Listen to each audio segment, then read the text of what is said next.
ikiwa mtu anaye Yesu, je, anahitaji Biblia au neno la Mungu? Watumishi, hilo ni swali limeletwa hewani. Nikaribishe.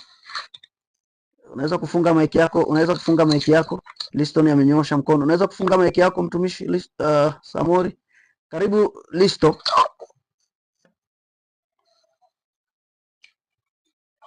Okay, swali muulizo kuhusu Yesu Kristo kama kwamba Yesu Kristo ni neno na inakuwaje tena mtu anataka neno wakati tayari ana Yesu Kristo ndani yake.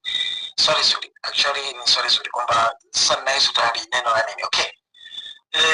Jambo la kwanza ambalo nataka nizungumze na mheshimiwa hapa ni kwamba tunapozungumzia kwamba tunahitaji neno kuamini neno la Mungu. Mtu anatakiwa kuamini neno la Mungu kwamba ni kweli.